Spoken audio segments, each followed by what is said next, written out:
Our two directors of ceremonies.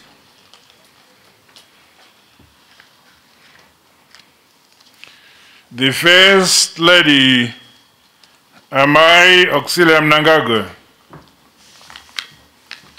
Honorable Vice President and Minister of Health and Child Care, General Retired Dr. C.G.D.N. Chiwenga. Vice President and Second Secretary of ZANU-PF, retired Colonel KCD Moadi. Chairman of the ruling party, ZANU-PF, and Minister of Defense and War Veteran Affairs, Comrade Opam Chinguri Kashiri. Speaker of the National Assembly, Honorable Advocate J.F. Mudenda. President of the Senate, Honorable Amai Chinomona. The Chief Justice of the Republic of Zimbabwe, Honorable Justice Luke Malava. Honorable Ministers who are present, the Minister of State for Harare Metropolitan Province, Honorable Oliver Chidao.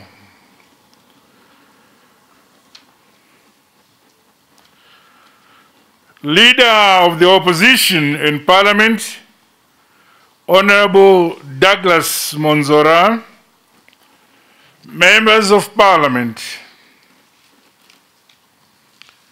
Your Excellencies, members of the Diplomatic Corps, the Service Chiefs, led by the Commander, Defense Forces, General Spanda,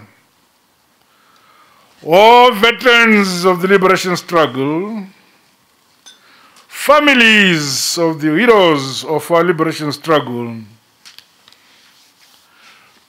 madzimambo edu vakatungamirwa namambo Charumbira namutevedzeri wavo Khumalo, Chief Khumalo. My fellow Zimbabweans, we are holding this year's celebrations with jubilation as our nation continues to register successes on main fronts. In line with the spirit of devolution, you will recall that we hoped to celebrate this year's event in Bulawayo, the seat of kings and queens, following the postponement of the public celebrations last year. Unfortunately, the COVID-19 public health requires entail that we must enjoy this very important national event yet again from our homes. When it comes to human life, we take no risks. The time shall come for us to physically gather and celebrate together in Bulawayo province once the COVID-19 pandemic is behind us. The pandemic has sadly seen our nation lose many of our beloved citizens, including decorated heroes and heroines of the liberation struggle. Lessons continue to be learned from this global health emergency, and our country is emerging stronger in the fight against this pandemic. Zimbabwe is grateful for the financial and material support and solidarity from friendly nations and the development partners in our efforts to mitigate the impact of the pandemic. I also commend the local private sector, the individuals in our country, institutions of higher learning, churches, and other stakeholders for their support. The dedication and sacrifice of frontline workers and security services is equally applauded. I congratulate you, our citizens, for abiding by the national lockdown regulations and measures. The accomplishments we have made to date are due to the unity of purpose and spirit of oneness we have all shown. On 18 February 2021, government launched the National Vaccination Program to contain the spread of the deadly virus and ensure herd immunity. Allow me to take this opportunity to thank various partners and the friends of Zimbabwe, including the People's Republic of China, the Russian Federation, and the Republic of India for their support to our vaccination program. Citizens are assured that the efficacy of the vaccines we have rolled out has been duly considered and approved by the Medicines Control Authority of Zimbabwe.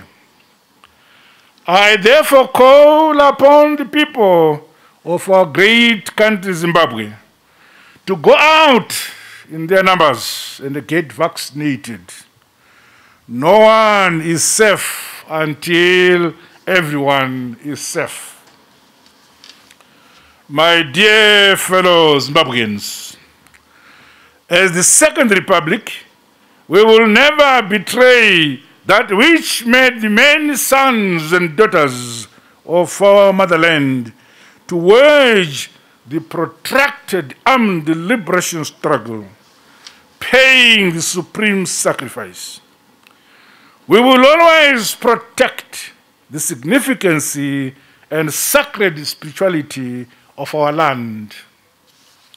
Therefore, signing of the Global Compensation Agreement on the 29th July 2020 is a reaffirmation of the irreversibility of land, as well as a symbol of our commitment to constitutionalism, the respect of the rule of law and the property rights. As Zimbabweans, we must now all work together for increased production, productivity, and profitability of the agriculture sector. Following successive seasons of drought, it is encouraging that the 2020-2021 summer cropping season was characterized by normal to above normal rainfall. The swift implementation of the Presidential Climate-Approved Fumbudza Etwasa program, the Presidential Input Support Scheme, Command Agriculture, Presidential Horticulture Program, and respective initiatives by farmers have yielded commendable results. These interventions, coupled with timely provision of extension services, will see the country attain a bumper harvest this season. Treasury has set aside Zimbabwe 60 billion for the timely payment of farmers by the Grain Marketing Board. The usual grain collection depots will be complemented by mobile and fixed collection points throughout the country. Pertaining to livestock, the Presidential Climate-Approved Livestock Scheme will see the increase of the national herd through an intensified artificial insemination program, distribution of tick grease, and the widespread renovation of dip tanks across the country. Government continues to facilitate agricultural mechanization for our farmers at affordable cost towards the success of our agricultural revolution, improving production, productivity, and profitability in that sector. As a result of the good rains, there has been significant improvement of water levels in dams across the country.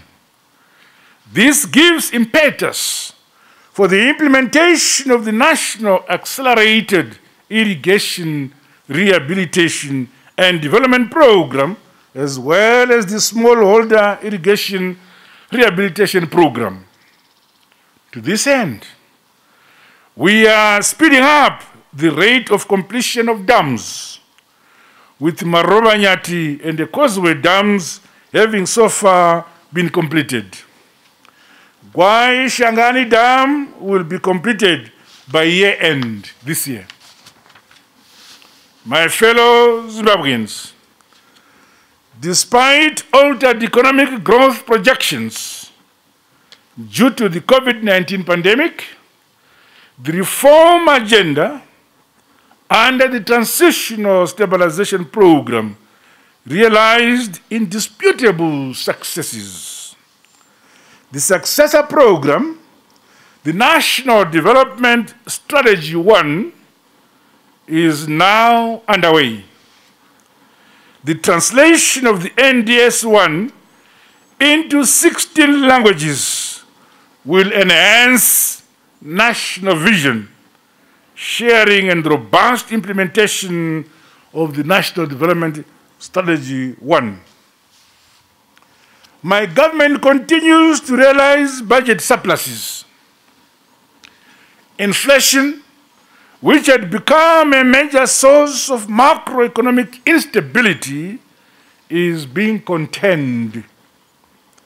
The foreign currency auction system has also enhanced transparency and accountability in the distribution and the use of foreign currency in our economy. I call upon Zimbabweans to exercise prudence and discipline towards the attainment of broader financial and economic stability in our country.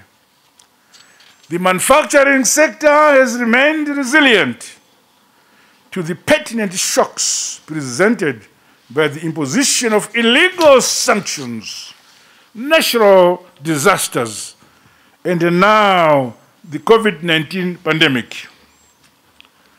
Locally produced goods and commodities now constitute a larger share of our country's market shelves. In line with the government's private sector-led development, we applaud industry for its positive response to the local content strategy. This is reflective of the positive national sentiments on our economic growth potential, anchored on the Second Republic's consistent and predictable policy environment. The resuscitation of strategic industries such as fertilizer, iron and steel, pharmaceuticals, textiles and clothing, leather manufacturing, as well as food and beverages, is being accelerated. In order for Zimbabwe to penetrate global value chains, efforts are underway to structurally transform the economy from an exporter of predominantly primary products to higher nodes of industrial development. These positive developments come at a time when the African Continental Free Trade Agreement has come into effect. It offers vast opportunities for the country to intensify its trade and exports drive. The introduction of the border efficiency management system will see reduced congestion and enhanced efficiencies at our ports of entry. In addition to the above, my government will continue to facilitate market access across all sectors, as well as increased participation in our economy by the Zimbabwean in the diaspora. The mining industry is projected to rebound by 11% this year. Guided by the strategy to achieve US $12 billion mining industry by 2023, programs that include increased exploitation, expansion of existing mining projects, resuscitation of closed mines, opening of new mines, mineral beneficiation, and value addition are being prioritized. Provinces and communities are urged to maintain a keen interest in these mining development projects to prop up provincial GDPs and create employment and improve the quality of life of our people in those communities. My fellow Zimbabweans, since 2020, the energy and the power sector has witnessed relative stability in the supply of electricity and liquid petroleum products. Our quest to realize energy sufficiency is therefore on course. At the Wange Power Station, the expansion project of Unit 7 and Unit 8, which is set to add 600 megawatts to the national grid, is now at 61% completion.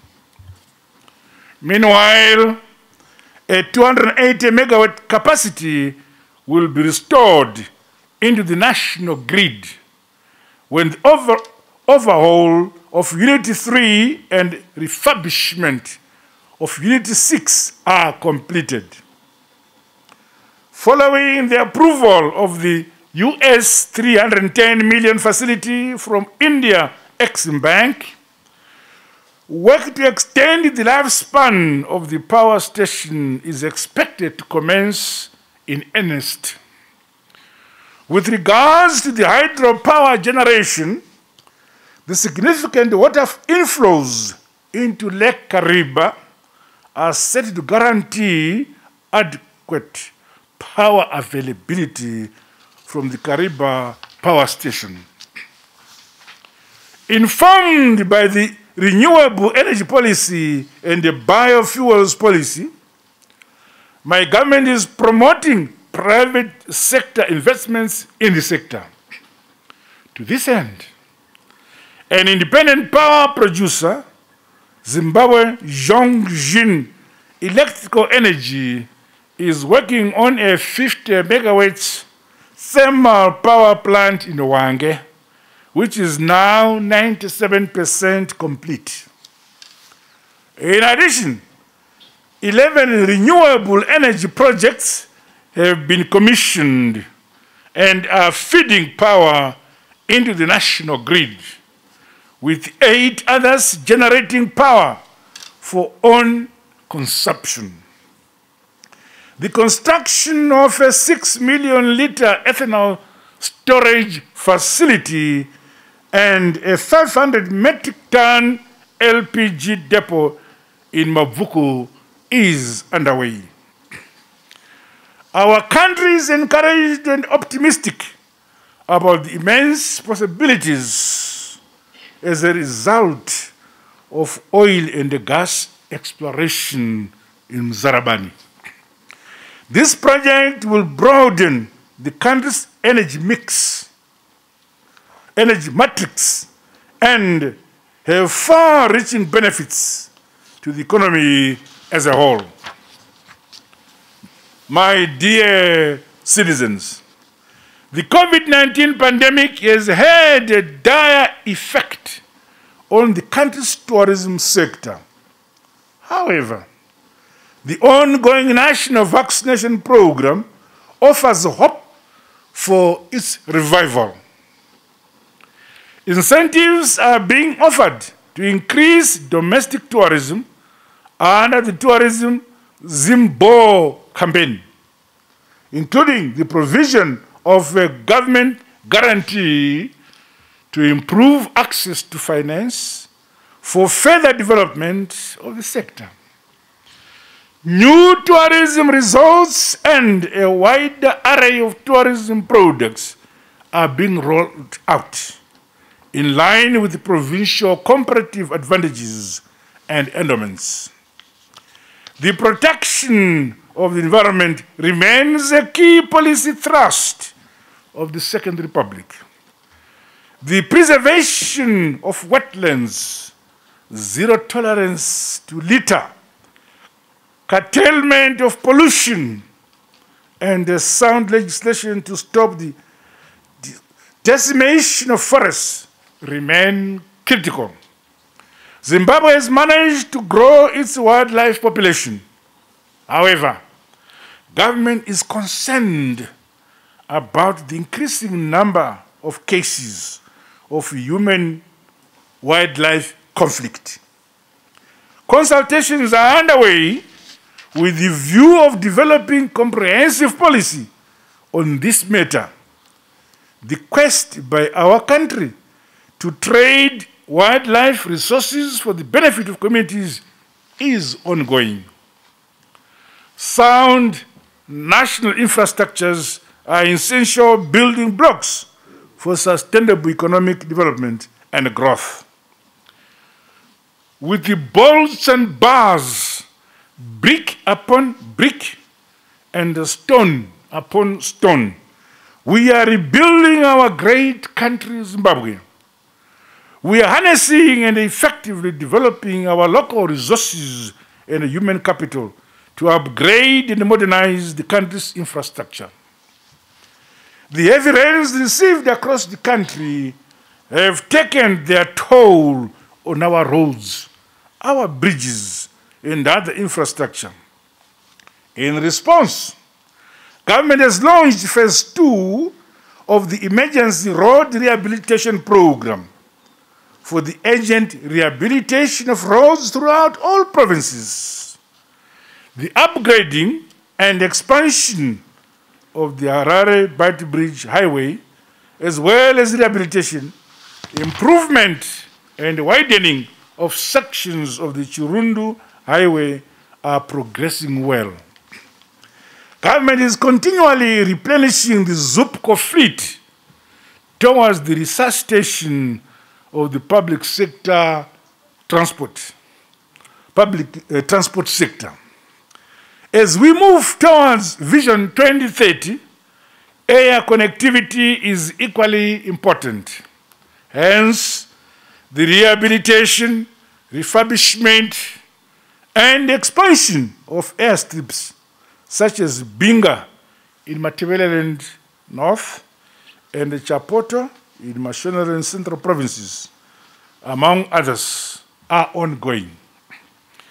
Information communication technology, ICTs, are an integral part in our country's drive to become a knowledge-based economy, and indeed in the fourth industrial revolution. The COVID-19 pandemic has precipitated the need for our country to urgently enhance its competencies and capabilities in this sector.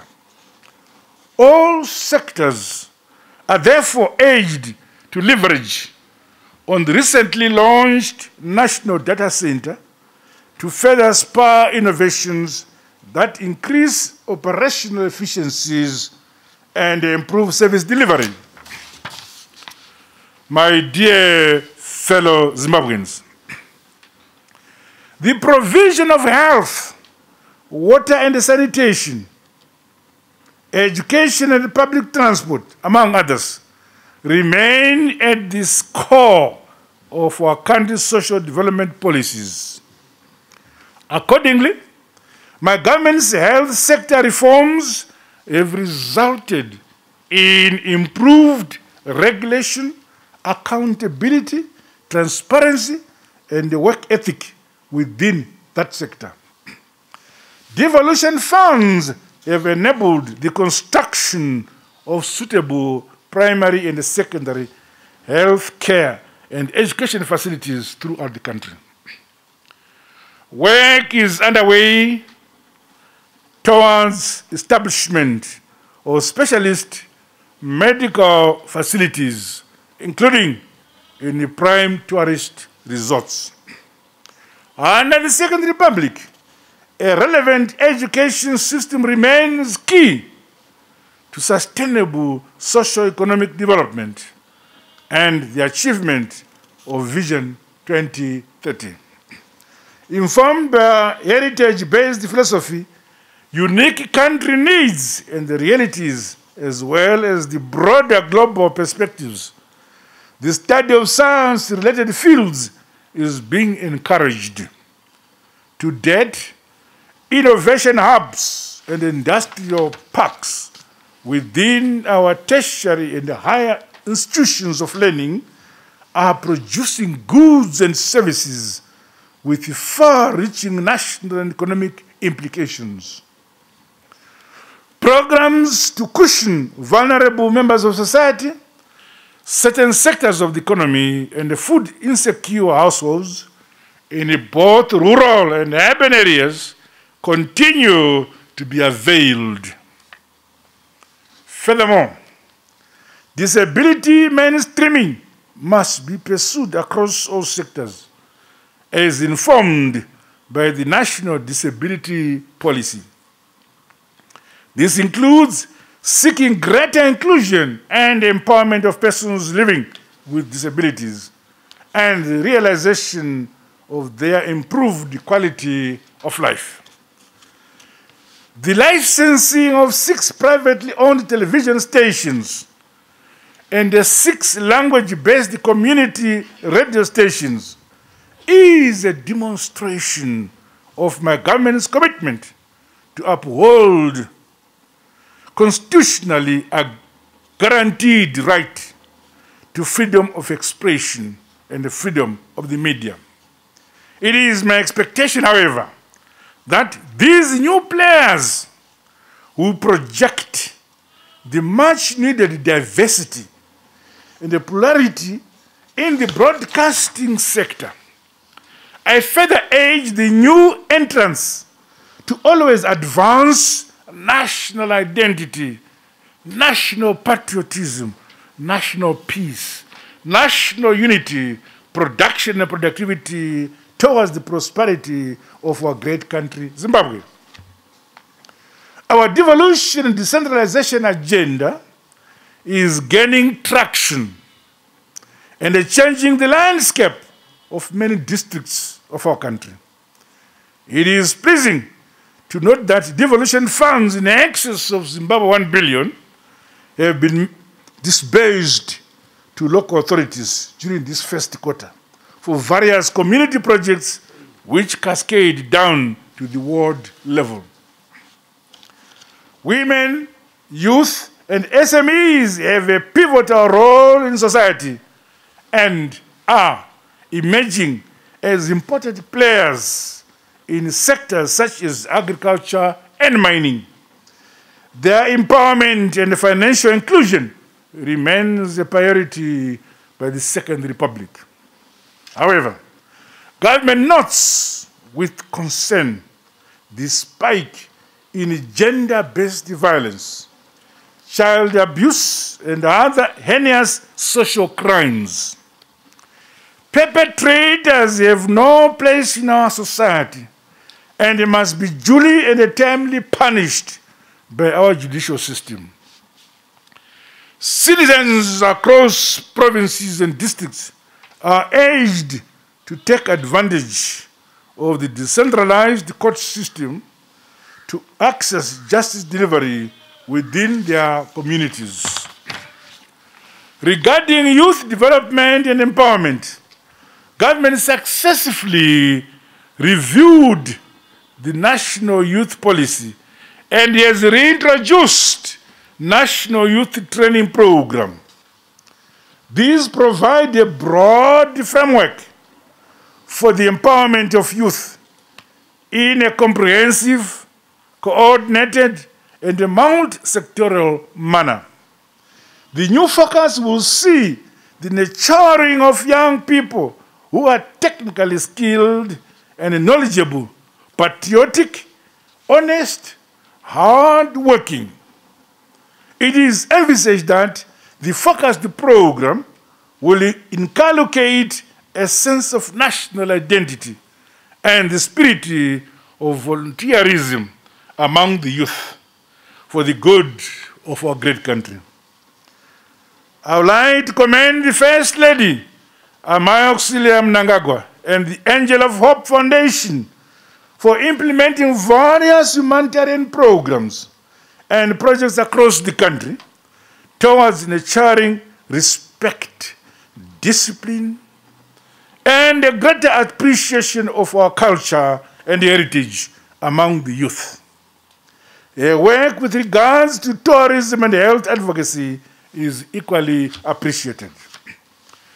Sports, arts and culture, and other recreational activities continue towards improved livelihoods, well-being, health, education, inclusion, peace, and national cohesion. The country celebrates the notable milestones registered in the sporting fraternity, including repairs to the National Sports Stadium, Baba Fields and Sakuba Stadium, qualification by the national soccer team, the Warriors, to the 2022 African Cup of Nations, and the winning of the African Boxing Union title, among others, is commendable. Stakeholders in the sporting sector are challenged to pursue innovative and robust methods of financing and development of the various sporting disciplines. My fellow Zimbabweans, commemoration of our National Independence Day is, in essence, a celebration of the victory attained in the liberation armed struggle fought by our grandsons and daughters of this soil. The importance of protecting the gains of this hard-won independence can therefore not be overemphasized. It therefore comes as a befitting honor to construct the iconic statue of Mbuyanehanda in Harare. The monument will be a permanent reminder and a towering statement of motivation for future generations on the importance of serving your country wholeheartedly and defending it with unflinching patriotism and loyalty. In the same tone, the Liberation War Museum will be constructed. On the arts and recreation front, government is implementing the cultural and creative industries strategy in partnership with the various stakeholders. At the continental level, Zimbabwe takes pride in having launched the Africa Fact Book in September 2020, which is the first ever publication that tells the African story from an African perspective. The country is also honored to be the home of the Museum of African Liberation on the continent. My dear fellow Zimbabweans, government has introduced performance contracts for heads of ministries to ensure accountability, transparency, and the speedy attainment of targets set in the National Development Strategy 1. Performance contracts will also be rolled out to state enterprises, parastatals, and local authorities. Meanwhile, government remains committed to improving the working conditions of its valued workers in the public sector. In line with Section 212 of the Constitution, the Zimbabwe Defense Forces, together with other members of the security sector, is commended for their vigilance and unwavering commitment to the protection of our national sovereignty, security, interests, and territorial integrity. Under the National Development Strategy 1, our foreign policy remains deeply rooted and informed by our national interests and the engagement and the re-engagement, as well as the Pan-African ethos. My government is pursuing economic diplomacy for the advancement and economic prosperity of our country. Our arms remain outstretched towards our common destiny. Through hard, honest work and our trust in God Almighty, there is no limit to what our country can achieve as we build Zimbabwe we all want, brick upon brick, stone upon stone. I once again congratulate all Zimbabweans at home and abroad on the occasion of this, our country's 41st independence celebrations. Congratulations, Zimbabwe. Makorokoto, Zimbabwe. Amhlope, Zimbabwe. Long live our independence, long live our unity, our peace, and our freedom. Long live Zimbabwe. God bless you all. God bless Zimbabwe. I thank you.